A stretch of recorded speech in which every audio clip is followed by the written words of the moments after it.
തദ്ദേശ തെരഞ്ഞെടുപ്പിന്റെ ഒന്നാം ഘട്ടത്തിൽ 7 ജില്ലകൾ, തിരുവനന്തപുരം മുതൽ എറണാകുളം വരെയുള്ള 7 ജില്ലകൾ പോളിംഗ് ബൂത്തിലാണ്. 3.5 മണിക്കൂറിലേക്ക് കടക്കുകയാണ്. അപ്പോൾ ഏറ്റവും പുതിയ പോളിംഗ് ശതമാനം എങ്ങനെയാണ്, മറ്റ് പ്രധാനപ്പെട്ട വിശദാംശങ്ങൾ എന്തൊക്കെയാണ്?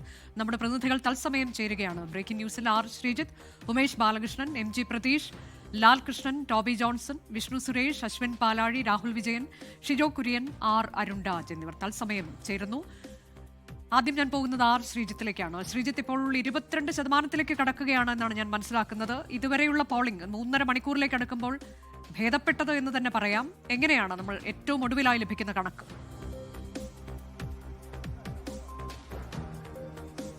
അനുജ, പോളിംഗ് ആദ്യം 3.5 മണിക്കൂർ പിന്നിടുമ്പോൾ സാമാന്യം ഭേദപ്പെട്ട പോളിംഗ് നടത്തുന്നു എന്നതിന് പറയാവുന്ന കണക്കുകളാണ് പുറത്തു വരുന്നത്. ജില്ലാ തിരിച്ചുള്ള കണക്കുകൾ എടുത്താൽ ഏറ്റവും കുറവ് പോളിംഗ് തിരുവനന്തപുരത്താണ്. അത് കഴിഞ്ഞാൽ ഇടുക്കിയിലാണ് ഏറ്റവും കുറവ് പോളിംഗ്. എന്നാൽ ഇവിടങ്ങളിൽ പോളിംഗ് ഇനി വരുന്ന മണിക്കൂറുകൾ ശക്തിപ്പെടാനാണ് സാധ്യത. രാവിലെ കഴിയുന്നതോടുകൂടി കൂടുതൽ ആളുകൾ പോളിംഗ് ബൂത്തുകളിലേക്ക് എത്തുമെന്നാണ് പറയുന്നത്. ഏറ്റവും ഉയർന്ന പോളിംഗ് രേഖപ്പെടുത്തുന്നത് കോട്ടയം, എറണാകുളം ജില്ലകളിലാണ്. അവിടങ്ങളിലൊക്കെ തന്നെ 23%-അപ്പുറത്തേക്ക് പോളിംഗ് ഈ 10:30 മണിയാകുമ്പോൾ കഴിഞ്ഞു എന്നാണ് നമുക്ക് ഈ ഘട്ടത്തിൽ ലഭിക്കുന്ന വിവരം. എന്തായാലും ഭേദപ്പെട്ട നിലയിലുള്ള പോളിംഗ് ആണ് നടക്കുന്നത്. ജനങ്ങൾ വോട്ടെടുപ്പിനോട് കാര്യമായി പ്രതികരിക്കുന്നുവെന്ന് വേണം മനസ്സിലാക്കാൻ.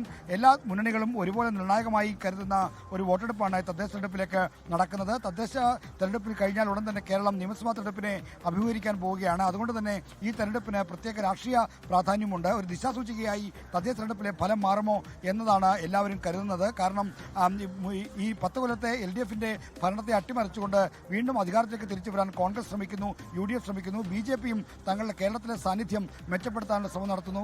LDF ആകട്ടെ മൂന്നാമതും ഭരണം ലക്ഷ്യമിട്ടുകൊണ്ടുള്ള ശക്തമായ പ്രവർത്തനം നടത്തുന്നു. അപ്പോൾ ഇത്തരം വാശിയേറിയ വിഷയങ്ങൾ ധാരാളം ഈ പ്രചരണ രംഗത്ത് ഉണ്ടായിരുന്നു. അതിന്റെ പ്രതിഫലനം എന്നോണം ആളുകൾ കൂടുതൽ പോളിംഗ് ബൂത്തുകളിലേക്ക് എത്തുമെന്നാണ് പ്രതീക്ഷിക്കുന്നത്. ഞാനിപ്പോൾ ഉള്ളത് തിരുവനന്തപുരം ജവഹർ നഗറിലെ VIP പോളിംഗ് ബൂത്ത് എന്ന് പറയാവുന്ന സ്ഥലത്താണ്. ഇവിടെയാണ് ഗവർണർ അല്പസമയത്തിനകം വോട്ട് ചെയ്യാനായി വരുന്നത്. നേരത്തെ ഇവിടെ രാജീവ് ചന്ദ്രശേഖറും കെ മുരളീധരനും അടക്കമുള്ള VIPകളെല്ലാം വോട്ട് ചെയ്ത് പോയിരുന്നു. ഇനി വരാനുള്ള പ്രധാനപ്പെട്ട ആൾ ഗവർണർ രാജേന്ദ്ര വിശ്വനാഥ് അർലേക്കറാണ്. അദ്ദേഹത്തിന്റെ പോളിംഗ് വോട്ടെടുപ്പ് ഇവിടെയാണ്, ഈ ബൂത്തിലാണ് നടക്കാൻ പോകുന്നത്. എന്തായാലും പോളിംഗിനോട് തിരുവനന്തപുരം നഗരസഭയിൽ ഒരു അല്പം മന്ദഗതിയിലുണ്ട് എന്ന് വേണം മനസ്സിലാക്കാൻ. ഞാൻ നിൽക്കുന്ന സ്ഥലത്തെ പോളിംഗ് ബൂത്തിൽ കഴിഞ്ഞ തവണ 47% മാത്രമേ വോട്ട് രേഖപ്പെടുത്തിയിരുന്നുള്ളൂ. അതിനേക്കാൾ മെച്ചപ്പെട്ട ഒരു പോളിംഗ് ഇത്തവണ ഉണ്ടാകുമെന്ന പ്രതീക്ഷയാണ് എല്ലാ മുന്നണികളും ഒരുപോലെ പ്രകടിപ്പിക്കുന്നത്.